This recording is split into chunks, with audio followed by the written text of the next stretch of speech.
औज़ुबिल्लाहिमिनश्शैतानिर्रजीम बिस्मिल्लाहिर्रहमानिर्रहीम। अस्सलाम वालेकुम माय यूट्यूब फैमिली। मेरा नाम हसन अज़ीज़ है और आप देख रहे हैं एग्ज़ाम प्रिपरेशन विद हसन अज़ीज़। आज की जो हमारी वीडियो है उसमें हम पेडागोजी की मोस्ट इंपॉर्टेंट एमसीक्यूज़ को डिस्कस करेंगे। दोस्तों ये एमसीक्यूज़ मैंने डिफरेंट पास्ट पेपर्स के टेस्ट से लिए हुए हैं, जिसमें SST, SS, SDO, PST, drawing master, different cadres के जो टेस्ट है उन सब से मैंने ये एमसीक्यूज़ पैक किए हुए हैं। दोस्तों एन टाइप के वीडियोस को बनाने में बहुत ज़्यादा रिसर्च और मेहनत दरकार होती है, लेकिन फिर भी मैं ऐसे वीडियोस आप लोगों के लिए बनाता रहता हूँ इस उम्मीद पे कि आप लोगों को इससे फ़ायदा पहुँचेगा। इसके साथ साथ जो भी फ्रेंड्स इस चैनल पर नए आए हुए हैं उनसे रिक्वेस्ट है कि वो काइंडली चैनल को सब्सक्राइब कीजिए और वीडियो को ज़रूर लाइक करना है और अपने दोस्तों के साथ शेयर करना है, ताकि इल्म की ये शम्मा हमेशा जलती रहे। सो चलते हैं अपने फर्स्ट एमसीक्यूज़ की तरफ। हम the concept of laws of learning was introduced by, ये दोस्तों अभी जो 2025 में ड्राइंग मास्टर का जो टेस्ट हुआ था ईटा के थ्रू, उसमें ये एमसीक्यूज आया हुआ था। तो इसमें हमारे पास है ए ऑप्शन है जीन पाइगेट, बी ऑप्शन है B F Skinner, C option है एडवर्ड थॉर्नडाइक और डी ऑप्शन है जॉन डीवे। अच्छा, ये जो एमसीक्यूज है ये इसका हमारे पास मतलब ये है कि जो लॉज ऑफ लर्निंग है वो सबसे पहले इसका कंसेप्ट किसने दिया था। तो इसका हमारे पास जो करेक्ट ऑप्शन है वो है एडवर्ड थॉर्नडाइक। दोस्तों एडवर्ड थॉर्नडाइक जो था उसने सबसे पहले 3 लॉज पेश किए थे, 3 लॉज ऑफ लर्निंग पेश किए थे, जिसमें एक था लॉ ऑफ रेडीनेस, दूसरा था लॉ ऑफ एक्सरसाइज और तीसरा था लॉ ऑफ इफेक्ट। तो सबसे पहले जो लॉज ऑफ लर्निंग का जो कंसेप्ट था वो किसने दिया था, वो था एडवर्ड थॉर्नडाइक। नेक्स्ट पे हम जाते हैं सेकंड नंबर पर। जो हमारे पास एमसीक्यूज है वो है classical conditioning was first demonstrated by. जो क्लासिकल कंडीशनिंग थी वो सबसे पहले किसने डिमॉन्स्ट्रेट की थी, सबसे पहले किसने डिस्कवर की थी। इसमें हमारे पास है बी एफ स्किनर, एल्बर्ट बेंडोरा और सी ऑप्शन है हमारे पास सिगमंड फ्रॉइड और डी ऑप्शन है आइवन पेवलाव। अच्छा, ये जो क्लासिकल कंडीशनिंग है ये क्लासिकल कंडीशनिंग फर्स्ट कहती किसे है। So, it is that type of learning that occurs when a neutral stimuli become associated with a stimulus to form a behavior। यानी इसमें दो स्टिमुलाई आपस में एसोसिएट होते हैं, आपस में मिल जाते हैं और वो एक बिहेवियर को हमारे पास बनाते हैं। तो इस टाइप की जो लर्निंग होती है उसको कहते हैं क्लासिकल कंडीशनिंग। और इसका जो कंसेप्ट दिया था वो किसने दिया था, वो था आइवन पेवलाव। और इसने जो एक्सपेरिमेंट किया था वो एक्सपेरिमेंट किया था डॉग पे। और ये भी हमारे पास ये भी एमसीक्यूज ईटा के ड्राइंग मास्टर के पेपर से आया हुआ है। नेक्स्ट जो हमारे पास एमसीक्यूज है वो है which of the following involves the new ways of doing things and occurs when an individual tries to overcome obstacle और एडजस्ट टू न्यू सिचुएशन। ये एमसीक्यूज भी हमारे पास ईटा के ड्राइंग मास्टर के पेपर में आया हुआ था। दोस्तों अगर हम ईटा की बात करें तो वो आजकल ऐसी एमसीक्यूज लेके आ रहा है जो बहुत ज़्यादा लेंथी है, मतलब पैराग्राफ टाइप एमसीक्यूज होते हैं। लेकिन उसमें आप लोगों ने कंफ्यूज नहीं होना है, उसमें सिर्फ एक पॉइंट होता है सारे एमसीक्यूज में, उसी एक पॉइंट को आप लोगों ने पिक करना है। लाइक अब यहाँ पर देखो, इसमें ये पूरा पढ़ने की ज़रूरत नहीं है, इसमें सिर्फ एक पॉइंट है और वो पॉइंट किया है कि जब भी एक बंदा किसी ऑब्स्टिकल को ओवरकम करता है या कोई भी बंदा को हम जब न्यू सिचुएशन में डालते हैं तो वो जब एडजस्ट करने की कोशिश करता है तो वो कौन सा प्रोसेस करता है, मेमोरी के थ्रू करता है, हैबिट के थ्रू करता है, लर्निंग के थ्रू करता है या इमिटेशन के थ्रू करता है। तो ये जो एडेप्टेबिलिटी का जो फैक्टर है न्यू सिचुएशन में, जिसमें आप अपने जो ऑब्स्टिकल होते हैं वो ओवरकम करते हो, तो उसके लिए लर्निंग की ज़रूरत होती है। आप लर्न करते हो चीज़ें और उसके थ्रू आप एडजस्ट होते हो न्यू सिचुएशन में, या न्यू सिचुएशन को कॉप करने के लिए भी आप लर्निंग करते हो, चीज़ों को सीखते हो। तो इसमें जो बेस्ट ऑप्शन है हमारे साथ वो है लर्निंग। नेक्स्ट हमारे पास जो एमसीक्यूज है, what do we call the sum total of all learning content, experiences, and resources that a school selects, organize, and uses to achieve its goal of educating and developing students। अब देखो ये भी हमारे पास बहुत lengthy MCQs है, लेकिन उसमें भी हमने जो मेन पॉइंट है उसी मेन पॉइंट को पकड़ना है और फिर उसको हमने रेफर करना है कि ये हमारे पास जो नीचे ऑप्शन है उसमें से कौन सा उसके साथ रिजेंबल कर रहा है। यानी ए ऑप्शन है हमारे पास टेक्स्ट बुक, बी ऑप्शन है हमारे पास क्लासरूम, सी ऑप्शन है लाइब्रेरी और डी ऑप्शन है करिकुलम। ये भी हमारे पास जो ड्राइंग मास्टर का जो पेपर था ईटा में उसी से ही यही एमसीक्यूज लिया गया है।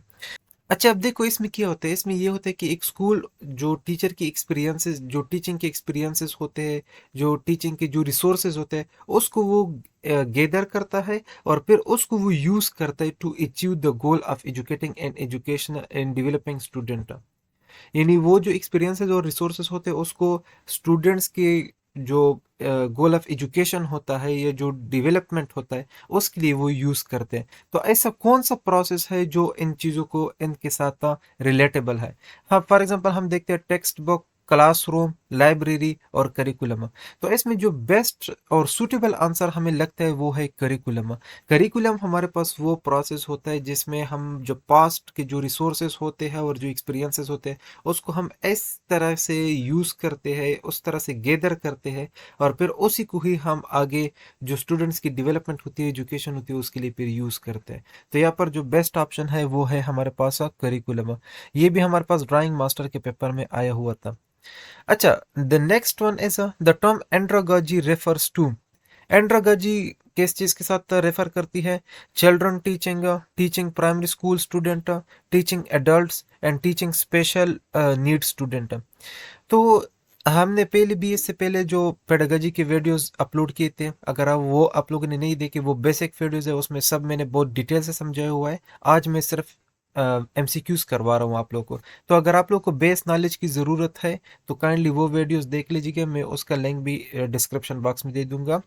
अगर उसकी नीड नहीं है, जस्ट आप लोगों ने एमसीक्यूज वाइज कवर करना है, तो ये वीडियो पर अभी आप लोग के लिए।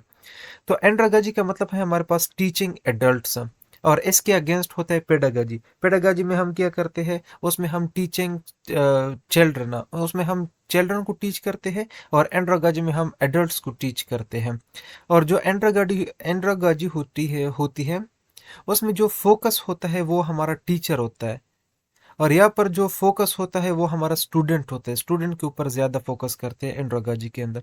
ये डिफरेंट वो पर मैंने डिफ्रेंसिएशन की हुई है, अगर आप लोग वो वीडियो देखना चाहते हो तो उसका लिंक मैं डिस्क्रिप्शन बॉक्स में दे दूंगा। अच्छा, नेक्स्ट हमारे पास एमसीक्यूज है a teacher who focuses on real life communication in class is using. जब भी कोई टीचर रियल लाइफ कम्युनिकेशन पे फोकस करता है क्लास में तो वो क्या यूज कर रहा होता है, वो क्या यूज करता है? Grammar translation method, audio language method, communicative language teacher या हमारे पास है डायरेक्ट ट्रांसलेशन। तो इसमें हमारे पास जो बेस्ट ऑप्शन है वो है कम्युनिकेटिव लैंग्वेज टीचर। दोस्तों हमारे पास जो ग्रामर ट्रांसलेशन मेथड होता है वो किसके लिए यूज़ होता है? वो हमारे पास रूल्स एंड ट्रांसलेशन के लिए यूज़ होता है। जो ऑडियो लैंग्वेज मेथड होता है वो किसके लिए यूज़ होता है? जो ऑडियो लैंग्वेज मेथड होता है वो हमारे पास लैंग्वेज में एक्यूरेसी लाने के लिए यूज़ होता है। और जो डायरेक्ट ट्रांसलेशन होता है वो किसके लिए यूज़ होता है? Translating words and phrases. जब भी हम वर्ड्स और फ्रेजेस को ट्रांसलेट करते हैं तो उस मेथड को क्या कहते हैं? डायरेक्ट ट्रांसलेशन कहते हैं। ये जो एसडीओ यानी सब डिविजनल एजुकेशनल ऑफिसर का जो टेस्ट हुआ था Khyber Pakhtunkhwa public service commission में 2025 में, उसी में ये एमसीक्यूज आया हुआ था। तो इसका बेस्ट ऑप्शन है हमारे पास कम्युनिकेटिव लैंग्वेज टीचर यानी CLT। नेक्स्ट है हमारे पास which type of evaluation is conducted after a programme. हमारे पास वो कौन सी टाइप की इवेल्युएशन या असेसमेंट है जो कि प्रोग्राम या कोर्स या टेक्स्ट बुक के ख़त्म होने की बात की जाती है? तो इसका हमारे पास जो ऑप्शन है बेस्ट वो है समेटिव इवेल्युएशन। समेटिव इवेल्युएशन वो इवेल्युएशन होती है जो एंड में होती है। जब भी हम कोर्स को या सब्जेक्ट को या बुक को ख़त्म करते हैं तो उसके बाद जो इवेल्युएशन होती है वो समेटिव इवेल्युएशन होती है। डायग्नोस्टिक इवेल्युएशन वो इवेल्युएशन होती है जो कि हम प्रोग्राम से, कोर्स से या टेक्स्ट बुक से पहले करते हैं, उस इवेल्युएशन को डायग्नोस्टिक कहते हैं। और फॉर्मेटिव जो हम बीच में करते हैं, यानी हमारे पास जब वो शुरू होता है कोर्स तो उसके दरमियान में जो हम इवेल्युएशन करते हैं तो उसको फॉर्मेटिव इवेल्युएशन कहते हैं। ये तीनों में से कोई से भी एमसीक्यूज में आ सकता है। यहाँ पर समेटिव आया है तो फॉर्मेटिव भी आ सकता है और डायग्नोस्टिक भी आ सकता है। और ये भी हमारे पास KPPSC के इस DO में भी ये MCQs आया हुआ है, और इससे रिलेटेड हर टेस्ट में MCQs आता है, ये जो इवेल्युएशन वाले, कभी फॉर्मेटिव से आते हैं, कभी डायग्नोस्टिक से आते हैं, कभी समेटिव से आते हैं। तो इन सब को आप लोगों ने सही तरीके से पिक करना है। अच्छा, नेक्स्ट हमारे पास है the process of using test result to impose teaching and learning as हमारे पास वो कौन सा प्रोसेस है जिसके थ्रू हम जो टेस्ट रिजल्ट होते हैं वो यूज करते हैं, किसके लिए यूज करते हैं? To improve teaching and learning, जो टीचिंग और लर्निंग का जो प्रोसेस है उसको इम्प्रूव करने के लिए। तो उसके लिए जो टेस्ट लिया जाता है, जो असेसमेंट की जाती है, वो कौन सी होती है? वो होती है हमारे पास असेसमेंट फॉर लर्निंग, यानी लर्निंग के लिए जो असेसमेंट की जाती है, टीचिंग के इम्प्रूवमेंट के लिए या लर्निंग की इम्प्रूवमेंट के लिए जो असेसमेंट की जाती है, वो होती है हमारे पास असेसमेंट फॉर लर्निंग। ये भी SDO का जो टेस्ट हुआ था उससे ही, उसमें ये MCQs आया हुआ था। नेक्स्ट है हमारे पास Jean Piaget theory is based on, Jean Piaget theory ने हमारे पास किस चीज़ पर बेस है? मोरल डेवलपमेंट पे, सोशल लर्निंग पे, लैंग्वेज एक्विजिशन पे, या कॉग्निटिव डेवलपमेंट पे? तो इसका जो करेक्ट ऑप्शन है वो है हमारे पास कॉग्निटिव डेवलपमेंट। जीन पाइगेट की जो थ्योरी है वो उन्होंने कॉग्निटिविज्म की थ्योरी दी थी, लर्निंग के प्रोसेस में जो मेंटल एबिलिटीज होती है उस पर फोकस करता है। अच्छा, नेक्स्ट है हमारे पास father of educational psychology. Educational psychology का फादर कौन है? अच्छा, ये डायरेक्ट MCQs होते हैं, इसमें कोई आपको वो कंसेप्ट वगैरह की ज़रूरत नहीं होती। ऐसे जो MCQs आते हैं वो डायरेक्ट होते हैं, और इसमें आप लोगों को जो मेमोरी पावर होती है उसको चेक किया जाता है। अब ये अगर आप किसी को पता है तो पता है, अगर पता नहीं है तो बस बिल्कुल वो कुछ नहीं कर सकता। ये बाकी जितनी भी है ना जो पेडागॉजी वाले MCQs होते हैं, उसमें मैं आप लोग को एक ट्रिक बताता हूँ। उसमें कोई ना कोई ऐसा पॉइंट होता है जो उसके साथ रिलेट कर रहा होता है। जब भी आप उसके जो स्टेटमेंट होते हैं ना उसको पढ़ते हो, तो आपको खुद बहुत अंदाजा हो जाता है कि हाँ, ये पॉइंट इस ऑप्शन के साथ रिलेट कर रहा है।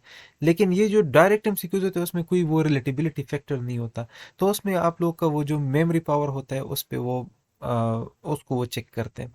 तो फादर ऑफ एजुकेशनल साइकोलॉजी का फादर कौन है? ए ऑप्शन है हमारे पास जीन पाइगेट, बी ऑप्शन है BF स्किनर, सी ऑप्शन है एडवर्ड थॉर्नडाइक, और डी ऑप्शन है जॉन डीवे। तो इसका जो हमारे पास बेस्ट ऑप्शन है वो है एडवर्ड थॉर्नडाइक। अच्छा, नेक्स्ट है हमारे पास which skill is consider productive in language learning. Language learning में सबसे ज्यादा इंपॉर्टेंट और प्रोडक्टिव स्किल कौन सी है? लिसनिंग की है, स्पीकिंग की है, रीडिंग की है, या राइटिंग की है? तो इसमें जो हमारे पास बेस्ट ऑप्शन है वो है स्पीकिंग। लर्निंग जब भी, लैंग्वेज की लर्निंग जब भी आप करते हो, तो जब तक आप ज्यादा बोलोगे नहीं, स्पीक नहीं करोगे, तब तक आप उसको नहीं सीख पाओगे सही तरीके से। तो यहाँ पर जो बेस्ट ऑप्शन है हमारे साथ वो है हमारे पास स्पीकिंग की। अच्छा, नेक्स्ट हमारे पास है which of the following refers to a structured plan और framework for preparing a course of study और ऑर्गेनाइजिंग स्टूडेंट्स एक्सपीरियंसेस। अच्छा, इस MCQs में क्या कहते हैं? इस MCQs में कहते हैं कि जब भी हम कोई कोर्स बनाते हैं उसके लिए जो हम प्लान या फ्रेमवर्क बनाते हैं, उसको क्या कहते हैं? उसे लेसन प्लानिंग कहते हैं, या उसे एजुकेशनल असेसमेंट कहते हैं, या उसे इंस्ट्रक्शनल स्ट्रेटजी कहते हैं, या करिकुलम डिज़ाइन कहते हैं? तो वो जो प्रिपेयरिंग अ कोर्स जो होता है, कोर्स की प्रिपरेशन हमारे पास करिकुलम डिज़ाइन में होती है। तो इसका जो बेस्ट ऑप्शन है हमारे साथ वो है डी ऑप्शन, करिकुलम डिज़ाइन। अच्छा, नेक्स्ट जो हमारे पास MCQs है वो अगेन PST में आई हुई है, और वो है which process involves thinking about learning material by linking it in existing information और ideas in the learning, in the learner mind. अच्छा, ये MCQs हमें क्या कहता है? ये MCQs हमें ये कहता है कि वो कौन सा प्रोसेस है जिसमें बंदा जो सीखता है वो कैसे सीखता है? जो उसके पास जो अभी न्यू नॉलेज होता है वो उसे पिछले नॉलेज के साथ कंपेयर करता है, लिंक करता है। तो इस तरह का जो लर्निंग होती है वो कैसे, उसे क्या कहते हैं? उसे मेमोराइजेशन कहते हैं, एसोसिएशन कहते हैं, रिपीटिशन कहते हैं, या एलेबोरेशन कहते हैं?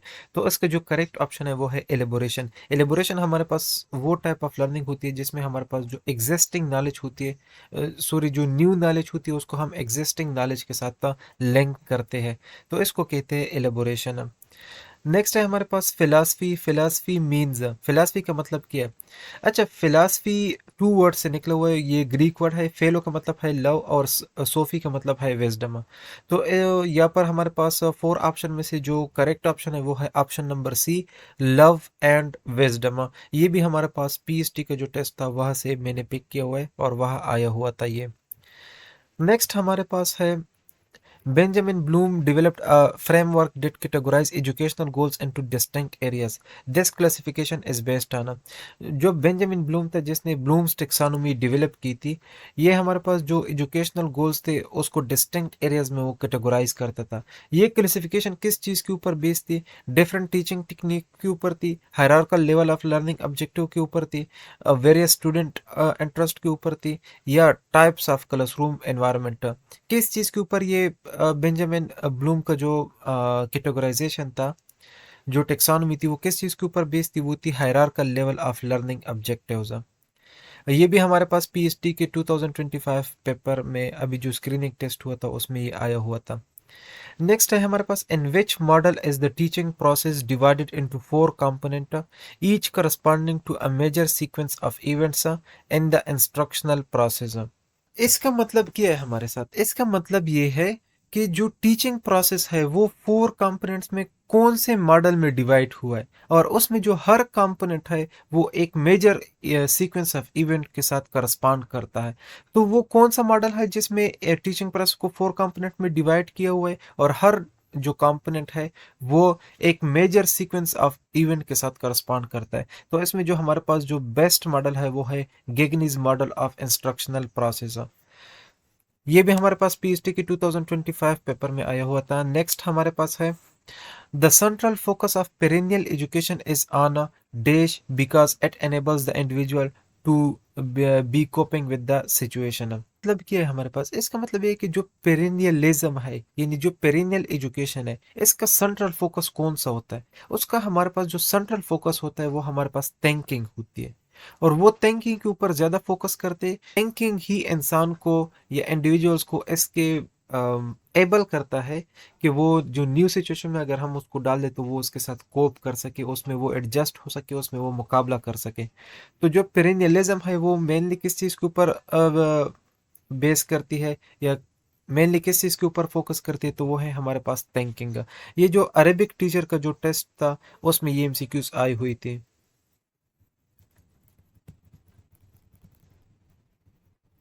अच्छा, नेक्स्ट है हमारे पास which one is defined as a any form of teaching and learning in which the teacher and learner are not in the same place at the same time. अच्छा, ये हमारे पास वो कौन सी टाइप की लर्निंग होती है, ये कौन से टाइप की टीचिंग होती है जिसमें जो टीचर और लर्नर जो होते हैं, यानी टीचर और स्टूडेंट जो होते हैं, वो एक जगह पर एक वक्त में एक जगह पर नहीं होते, यानी वो दोनों अलग अलग जगहों पर होते हैं। तो हमारे पास जो फेस टू फेस लर्निंग होती है उसमें हमारे पास वो दोनों एक जगह पर होते हैं और आमने सामने होते हैं बिल्कुल। तो ये नहीं है हमारे पास। ग्रुप डिस्कशन में भी हमारे पास फिजिकल कनेक्शन होती है, एक जगह पर सारे स्टूडेंट बैठते हैं। और जो डिस्टेंस लर्निंग होती है या जो डिजिटल लर्निंग होती है, इस ये हमारे पास बेस्ट ऑप्शन है। ये हमारे पास at the same time at the same place जो टीचर और लर्नर है वो अवेलेबल नहीं होते। तो हमारे पास जो बेस्ट ऑप्शन है वो है डिस्टेंस लर्निंग। और अगर हम देखें क्लासरूम लेक्चर तो उसमें भी वो कनेक्टिविटी होती है, एक जगह पर एक साथ होते हैं। ये भी हमारे पास अरेबिक टीचर के 2025 के पेपर में आया हुआ था।